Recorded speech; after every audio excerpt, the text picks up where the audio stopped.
Boa noite, pessoal. Estamos começando a nossa última palestra da Semana do Cérebro. A nossa palestra de encerramento tem como título Meu cérebro está bêbado? Explique-me. Quem vai dar essa palestra é nosso querido Aleph Monteiro, tá certo? Ele é biólogo, mestre em bioprospecção molecular e está fazendo o doutorado em farmacologia pela UFPB. Tá certo, gente?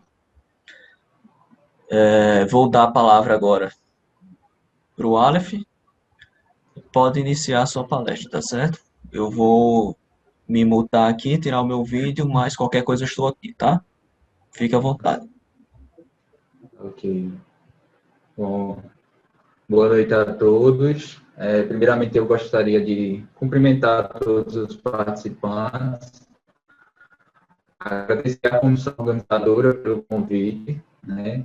Parabenizar pela iniciativa, né? Pelo compromisso em realizar mais uma edição desse evento, né? Mesmo diante do cenário atual, eu parabenizo pela proatividade, né? Eu sei que não é fácil, tá? Dizer que é um prazer estar colaborando pela primeira vez no evento e também uma honra estar encerrando, tá? Espero que esse momento ele seja bastante agradável, seja bastante produtivo para todos, né, que estão aqui.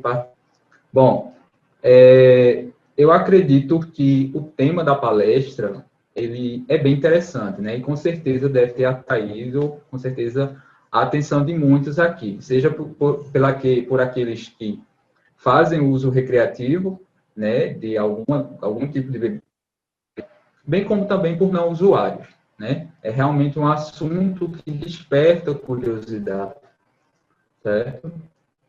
Então, eu adianto aqui que o meu conhecimento sobre o assunto, ele é apenas teórico, certo? Eu não tenho nenhuma experiência prática na questão do consumo de bebidas alcoólicas. Eu conheço pessoas que eu acho que nesse quesito se dariam melhor, mas, então eu diria que o meu cérebro, não só o meu cérebro, mas o meu organismo como um todo é extremamente sensível a qualquer teor de bebida alcoólica, né? E com isso a gente já levanta um questionamento, né? Por que algumas pessoas, elas são tão sensíveis e outras não?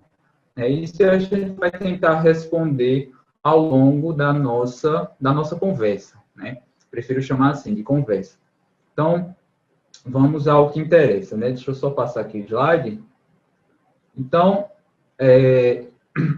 de tempos em tempos, a comunidade científica, ela divulga novos resultados e conclusões sobre os efeitos do álcool no nosso cérebro, né? Certamente vocês já ouviram falar, ou já leram sobre o assunto, né? Que especialistas falam que acreditam que o consumo moderado de algumas bebidas alcoólicas, como o vinho tinto, né, podem até mesmo trazer certos benefícios, né? Embora isso tenha uma certa visão distorcida, né, principalmente para quem não é da área, porque acreditam que os seus efeitos, vamos dizer assim, farmacológicos, principalmente cardioprotetores, né, acreditam que são atribuídos ao fato dele ser alcoólico, que na verdade não é. Esse efeito cardioprotetor do vinho, ele é atribuído à presença de um grupo de compostos químicos, né, chamado de polifenóis, que provém da uva, como o resveratrol. Então, esses polifenóis, eles possuem propriedades antioxidantes e anti-inflamatórias que são extremamente úteis na manutenção de uma vida saudável. Então, aquela mesma concentração de polifenóis que nós encontramos, né, em uma taça de vinho, ela também pode ser encontrada em outras fontes alimentares, né, na própria uva in natura, outras frutas como laranja, morango, acerola, enfim, várias outras fontes alimentares a gente consegue encontrar esse mesmo grupo químico, né, nas mesmas concentrações. Então, se alguém aqui faz o uso, né, exclusivo do vinho com esse objetivo, né, já não é mais justificatível, porque agora vocês sabem que a questão do efeito cardioprotetor do vinho é devido à presença de polifenóis que eu posso adquirir de outras fontes alimentares, certo?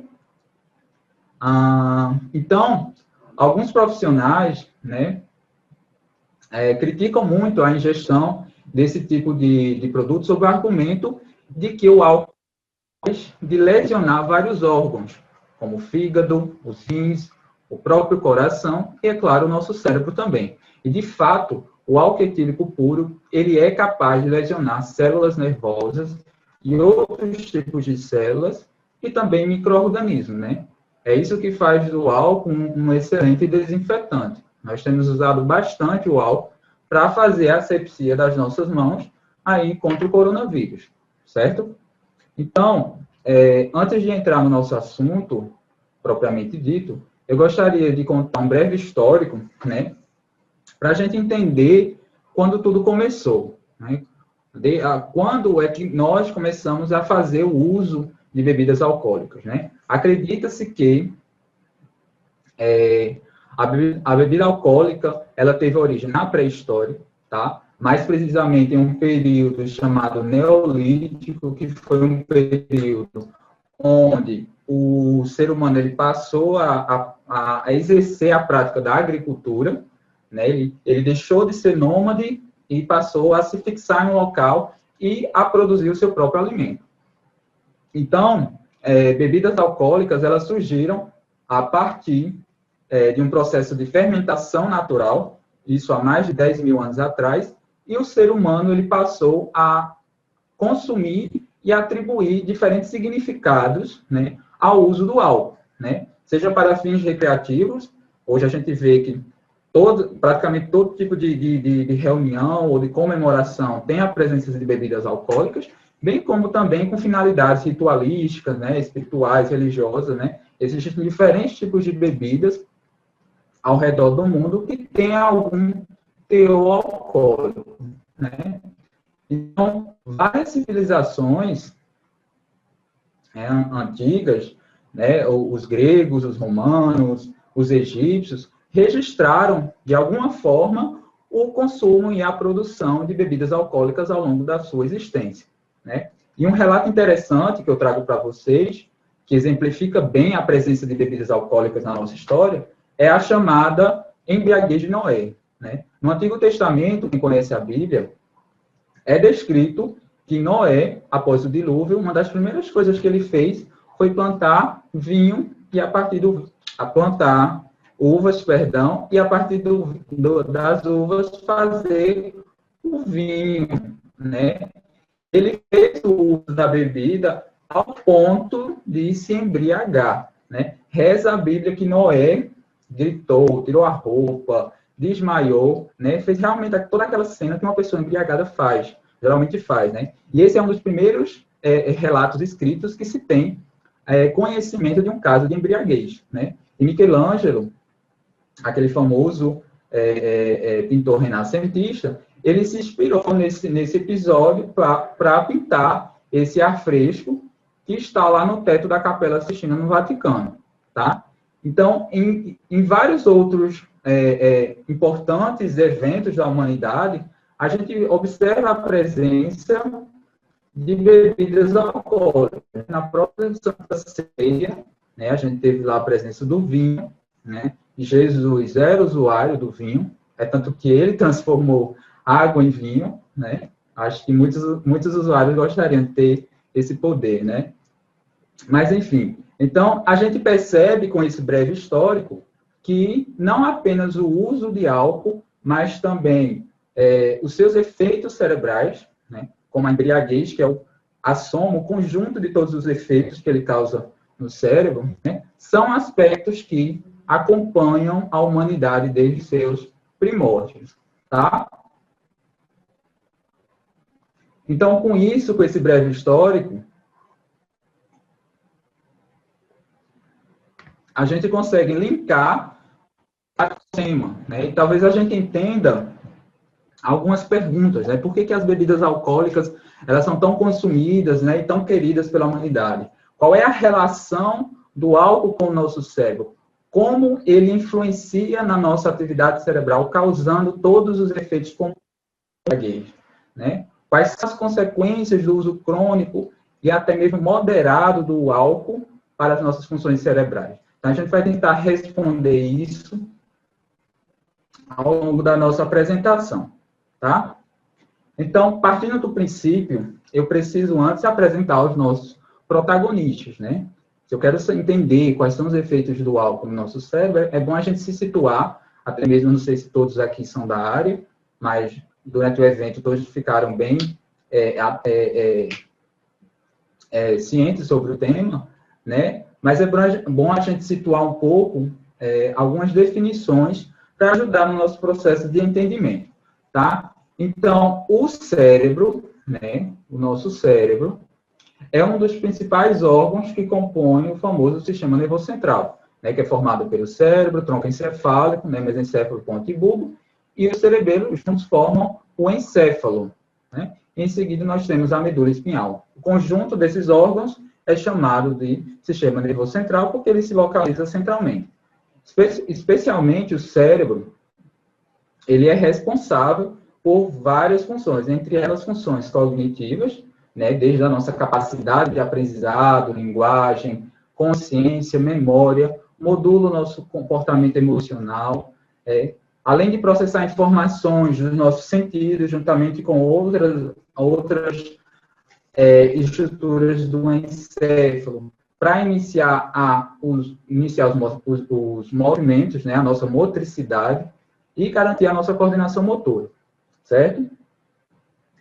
Já os alcoóis, né, que é um grupo químico, né, composto por hidroxilas ligadas a átomos de carbono saturado, né, são vários. Aqui eu coloquei alguns exemplos para vocês, onde eu destaco especificamente o etanol, ou álcool etílico, que é o que está presente nas bebidas alcoólicas, né? E hoje, bem, nós conhecemos esse álcool, porque é justamente ele que nós temos usado, né, no combate contra o coronavírus, né?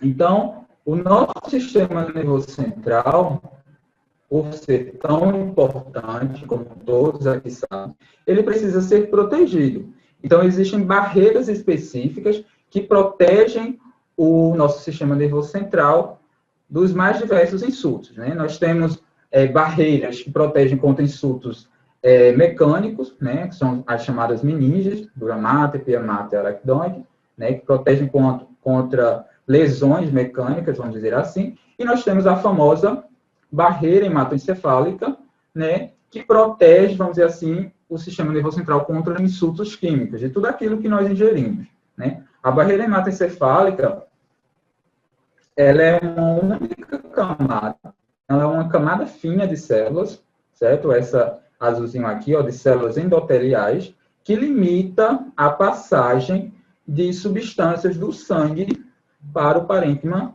cerebral, certo? E vice-versa. Então, ela é extremamente seletiva, ela tem uma permeabilidade seletiva. O álcool, por causa das suas propriedades físico-químicas, ele consegue atravessar essa barreira com grande facilidade, certo? E o álcool, ele também se acumula com muita facilidade em órgãos onde o sangue é mais abundante, né? E um desses órgãos é o cérebro. Vejam que o cérebro é extremamente irrigado, né, por vasos sanguíneos.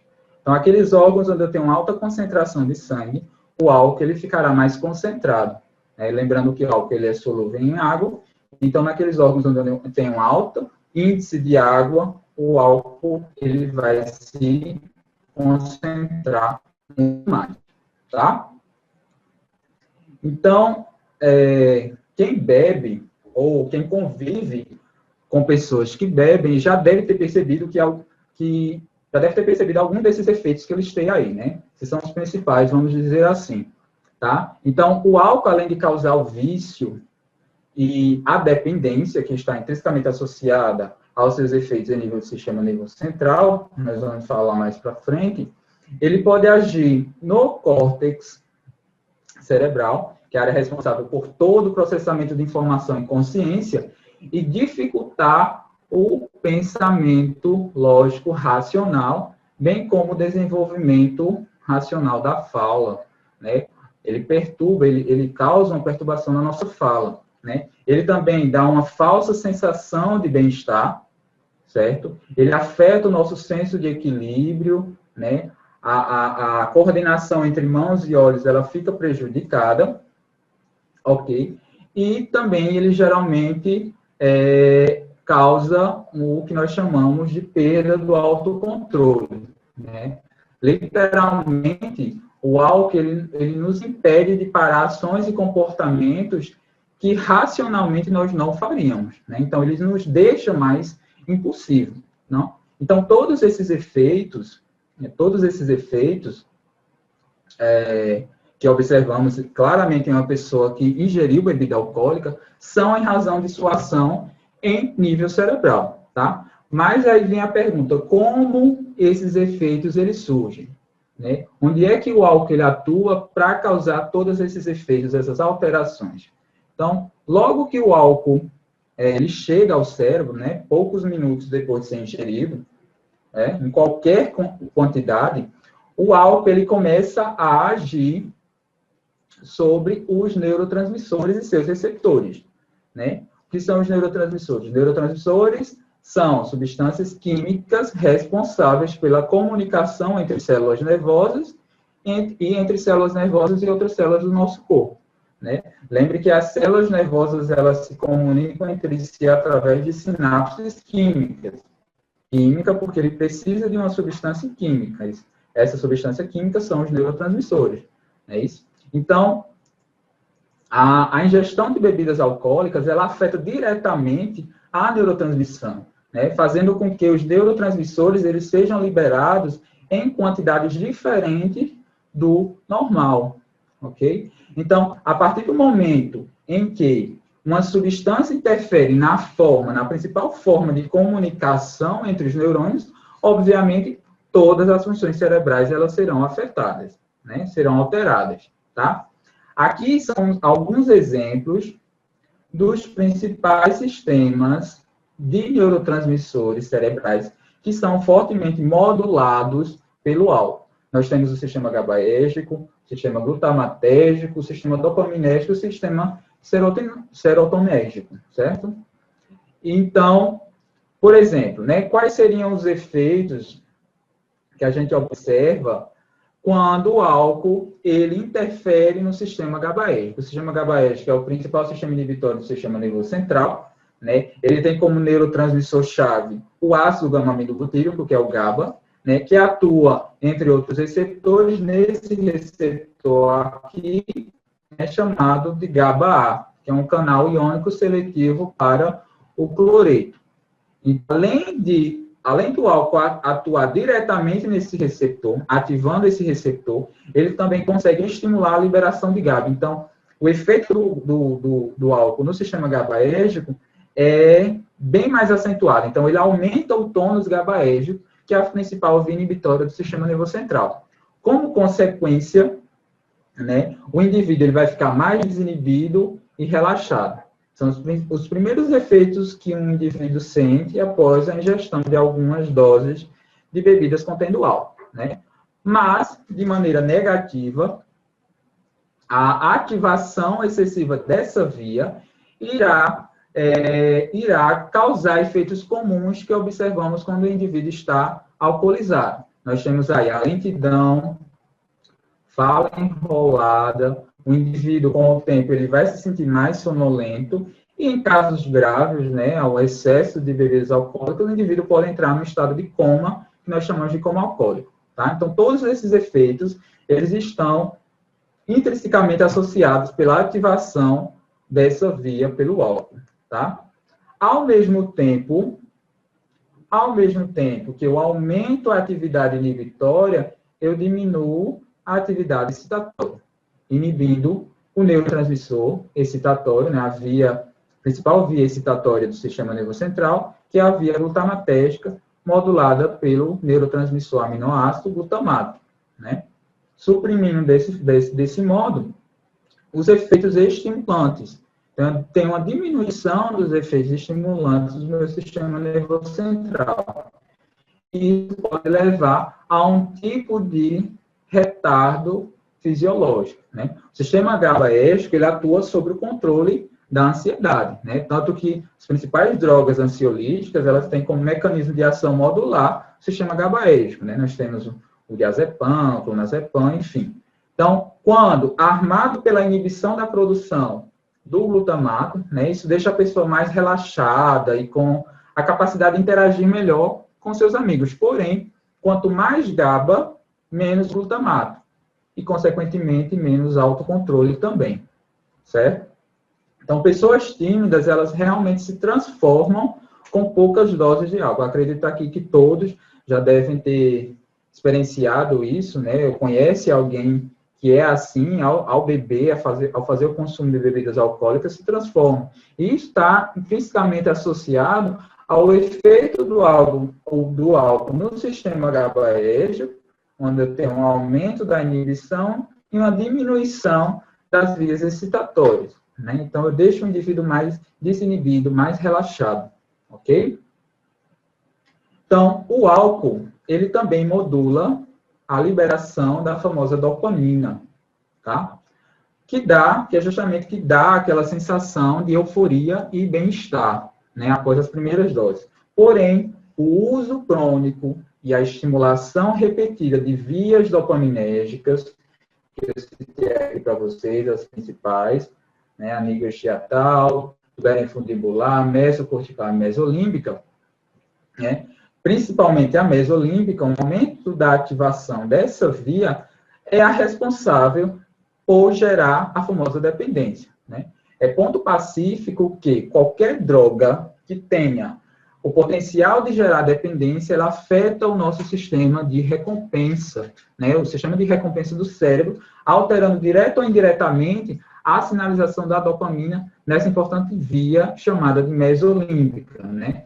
Ela recebe esse nome porque ela tem origem no mesencéfalo, ela aqui em verde, ó, no mesencéfalo, e vai até o sistema límbico, agindo em áreas como, por exemplo, o núcleo accumbens, né? Essa via, ela está associada à atribuição do valor reforçador de qualquer estímulo, né? Então, se esse estímulo ele for classificado como reforçador, significa que há uma maior probabilidade de ser buscado outras vezes, tá? Então, nesse sentido, o sistema de recompensa, ele está associado a qualquer estímulo reforçador, né? Seja comer, praticar uma atividade física, se socializar, tá? No entanto, há um aspecto do sistema de recompensa em que as drogas, inclusive o álcool, possuem uma especial capacidade de alterar aquilo que é chamado de saliência, né? A saliência de um estímulo.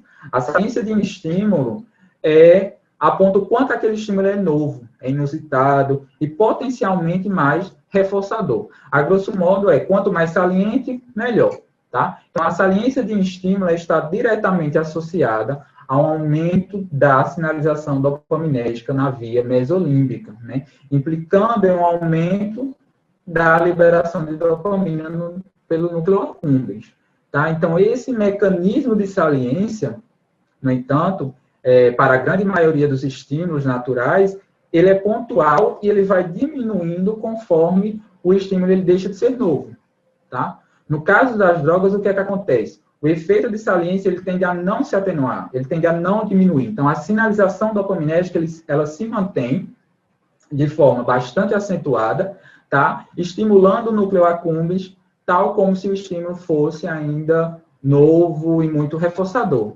Então, essa é a explicação do potencial de dependência do álcool e de outras drogas, né? Em geral. Então, as drogas, elas meio que sequestram essa via, né? E a enganam a se comportar como se a droga fosse muito saliente, tivesse alto valor de sobrevivência, né? O que não só aumenta a procura por essa droga, mas também diminui o valor reforçador de todos os outros estímulos que antes eram tidos como importantes, né? A própria alimentação, se socializar. Então, que a gente observa esse tipo de comportamento em pessoas dependentes de drogas, né? Elas deixam de se alimentar com frequência, a socialização também diminui bastante. Então, está intrinsecamente associado a esse efeito sobre a via mesolímbica, tá certo?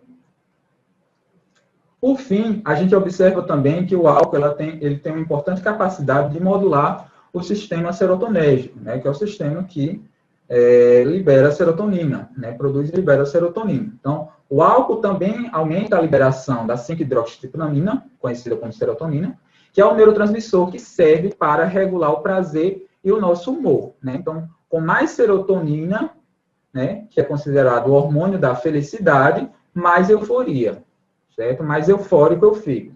No entanto, em alguns casos, o excesso de serotonina e, a depender do indivíduo, certo? A depender da química cerebral do indivíduo, ele pode causar atitudes que podem resultar em atos violentos, né? Devido a uma alteração do humor, podem causar aí irritabilidade, agressividade, certo? Então, dependendo da quantidade de serotonina e da química cerebral de cada pessoa, o relacional que nós observamos, né, ele pode dar lugar, em certos casos, à agressividade. Tá, ok? Então, outras alterações de comportamento podem incluir exposição moral, né, comportamento sexual de risco, uma labilidade do humor, ou seja, uma instabilidade do humor, diminuição do julgamento crítico. Então, esses efeitos, eles podem afetar qualquer indivíduo. Ok?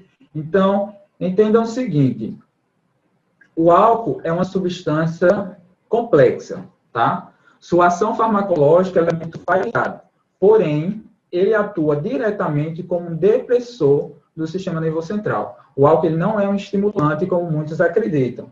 Ele é um depressor da atividade cerebral. Ele é um agente psicotrópico, certo? Que deprime a atividade cerebral. Então, a partir do momento em que o consumo aumenta, ele pode agir não só no sistema de relaxamento, que é o sistema GABAérgico, mas em outros sistemas, em outros já falamos aqui, tá? Então, assim, todos aqueles comportamentos são manifestados. Lembrando que a intensidade com que cada sintoma ou comportamento ele vai ocorrer também depende muito de alguns fatores intrínsecos de cada pessoa, né? Seja a idade, o gênero, o perfil genético de cada pessoa também influencia muito, o peso corporal, o índice de água no corpo, são fatores que influenciam na concentração do álcool no cérebro. Consequentemente, os seus efeitos vão ser ou maiores ou menores, tá? Então, a soma desses efeitos, né, nesses sistemas que nós falamos, podem levar o indivíduo a um estado que nós chamamos de embriaguez, tá? Para chegar à embriaguez, para algumas pessoas, basta apenas alguns goles, tá? Contudo, né, 30 a 40 minutos depois da ingestão contínua, né, de qualquer quantidade de álcool, você já não tem mais controle do seu senso crítico, né? Seu julgamento ele fica comprometido e você fica mais sensível ao ambiente, né? Você chora, você ri por qualquer coisa. Então, lembre que o álcool ele tem ação direta no nosso sistema límbico, que é o nosso sistema responsável pelas nossas emoções, pelo nosso comportamento social.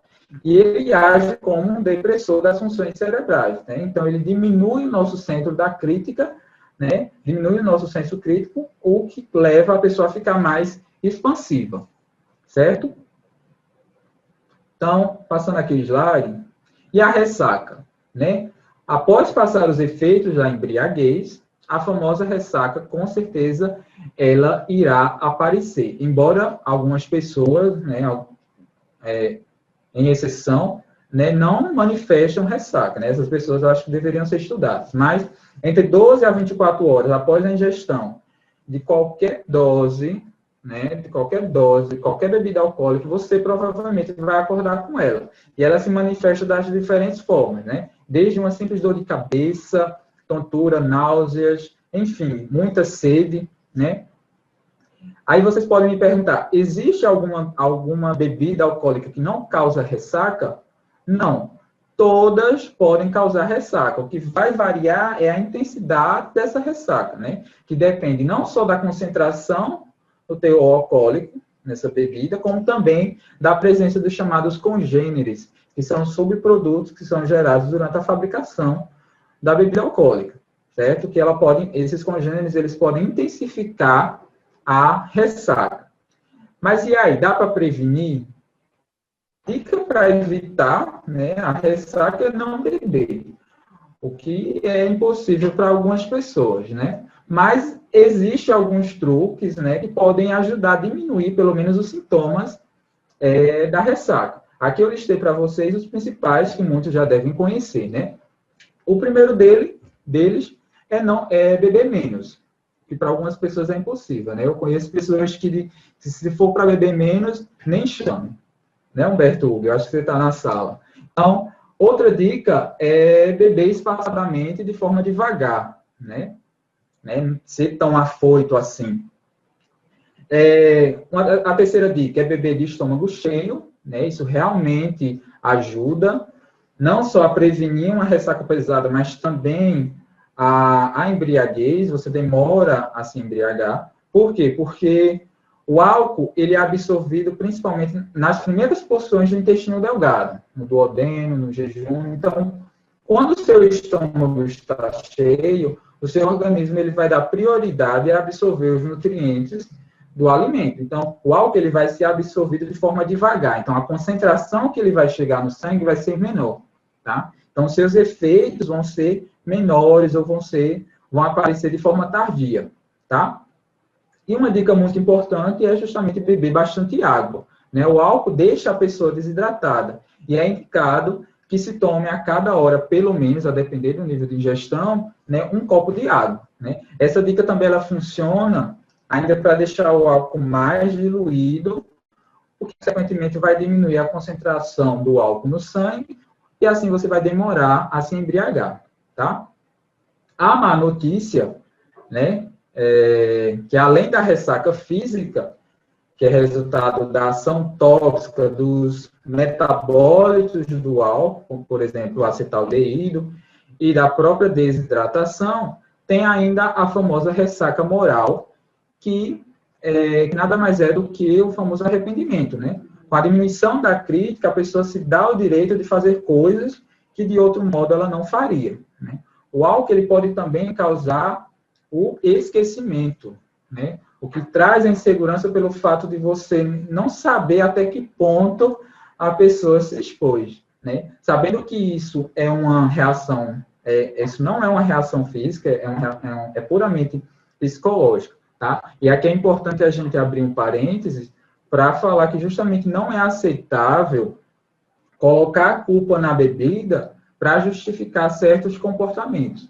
Então, se você bebe e dirige, ou você comete alguma violência física ou sexual, algum assédio, e vai colocar a culpa na justificativa. Porque antes de se embriagar, você estava sóbrio. E hoje em dia todos nós sabemos dos efeitos do álcool. Fora que muitos desses comportamentos já estavam na nossa mente. O álcool só fez lhe dar coragem para fazer, certo? Até tanto que do ponto tanto faz você estar bêbado ou sóbrio, né? Eu acho que até é um agravante você estar embriagado, certo? Então isso não é justificativo, tá? Mas e aí? Como entender que chegou a hora de você diminuir ou realmente parar de fazer o consumo de bebidas com álcool, né? Eu citei aqui algumas neurodicas, né, como eu chamo, que podem talvez mostrar que o seu cérebro ele está começando a sofrer alguma lesão. E é importante realmente se atentar. A gente sabe que o álcool ele mexe em todo o nosso organismo. Aqui eu estou falando especificamente do cérebro. Então, eu vou citar algumas dicas, né, alguns fatos que podem estar relacionados a uma lesão cerebral, em razão do uso do álcool. Mas a gente sabe que o álcool ele pode estar prejudicando vários outros órgãos, tá? A primeira dica que eu posso citar para vocês é se você começar a observar a falha de memória, né? As falhas de memória secundárias que ocorrem em razão da alteração do fluxo sanguíneo nas regiões cerebrais responsáveis pela memorização, né, de informação, por exemplo, no hipocampo, podem acontecer com frequência em indivíduos alcoólatras, né, chamados de etilistas. Então, quanto mais álcool ingerir, maior a probabilidade de você não se lembrar do que aconteceu. Essa falha de memória, ela é também conhecida como blackout alcoólico ou transtorno amnésico alcoólico, né? O uso de álcool, ele pode produzir danos detectáveis à memória e outras funções executivas após algumas doses, e à medida que o consumo ele aumenta, também aumenta os danos no cérebro. Então, altas quantidades de álcool, especialmente quando consumidas de maneira rápida e com o estômago vazio, podem ter um perto branco, né? Ou um intervalo de tempo no qual o indivíduo intoxicado, ele não consegue recordar detalhes de um evento ou não consegue recordar o evento de maneira nenhuma, né? O evento como um todo. Então, alguns estudos sugerem que, infelizmente, as mulheres, elas são mais susceptíveis do que os homens a esse efeito, né, colateral, vamos dizer assim, e isso está relacionado às diferenças fisiológicas existentes entre homens e mulheres, principalmente na questão do metabolismo do álcool, né? Assim como a menor proporção de água no corpo, né, o etanol mais concentrado. As mulheres elas tendem a ter menos massa muscular. Os músculos é um importante órgão de armazenamento de água. Então, quanto menos água você tem no seu corpo, mais álcool, o álcool vai ficar mais concentrado no seu organismo. Então, os efeitos dele vão ser mais intensos, certo? A segunda dica é a dificuldade para assimilar as informações. Até mesmo em situações simples, né, o cérebro, periodicamente intoxicado, ele acaba tendo que realizar grande esforço quando recebe uma informação e ele tem dificuldade para processar essa informação. Então, os estudantes, né, aqui é importante alertar para vocês maneirarem um pouquinho no consumo de bebidas alcoólicas, porque isso vai interferir, sim, na sua capacidade de assimilar novas informações, tá? A terceira dica é a baixa velocidade de processamento, né? O consumo frequente de álcool, ele provoca mudanças negativas no córtex cerebral, que é a área responsável pelo pensamento e pelo processamento das informações. Então, se você tem o hábito de pensar muito antes de responder uma pergunta simples, ou não consegue reagir rapidamente a imprevistos, já é um sinal de alerta, tá? Já é um sinal de alerta.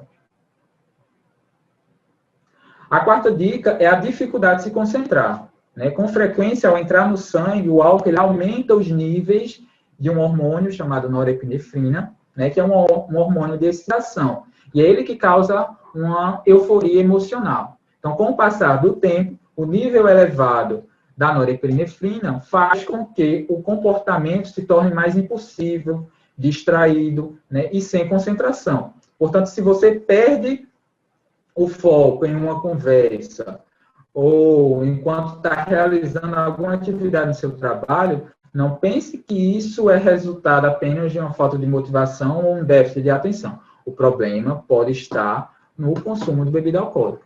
Então, é importante você começar a se ligar em relação a isso, tá? E a quinta e última dica que eu posso citar, que pode indicar que o seu cérebro realmente ele está sofrendo pelo consumo de bebidas alcoólicas, é a dificuldade para se expressar, né? As pessoas que consomem bebidas alcoólicas com frequência têm uma maior possibilidade de desenvolver problemas com o vocabulário ativo, né? Portanto, se você não consegue se explicar porque faltam palavras, talvez você deva diminuir a quantidade de bebida, né, que você está ingerindo, né? E uma dica legal para meio que ajudar nesse processo é você fortalecer o hábito da leitura, né, para você poder ampliar o seu vocabulário, tá? Então, a boa notícia, né, diante de todo esse cenário, de todos esses problemas que o álcool pode causar, principalmente em usuários crônicos de bebidas alcoólicas, né, é que até mesmo as pessoas que bebem muito conseguem eliminar a maioria dos problemas no cérebro após um mês sóbrias, né? Vários estudos indicam que após um ano de abstinência total, 100% do álcool, o cérebro ele consegue se regenerar das lesões provocadas pelo consumo do álcool, certo? Então, a gente tem essa capacidade. Que bom, né? Porém, é importante a gente começar a se ligar né, o quanto nós estamos consumindo de bebida alcoólica. Não só pensando na saúde do nosso cérebro, mas do nosso organismo como um todo. Tá? Então, para concluir minha participação, né, vale salientar que justamente o álcool ele não tem influências ruins somente no cérebro. Né? O álcool, ele mexe desde o seu fio de cabelo até o dedão do seu pé. Então, existem vários outros órgãos que são bem castigados pelo consumo do álcool. Nós temos o próprio fígado, que é o principal órgão que metaboliza essa substância. Nós temos os rins, próprio coração, o trato gastrointestinal, né? Então, mas entendam que não é só a quantidade que você consome, mas existem fatores intrínsecos, que isso vai depender de cada pessoa, seu gene, sua dieta, seu peso, que vão, sim, influenciar na gravidade com qual o álcool ele irá atingir o seu corpo. Certo?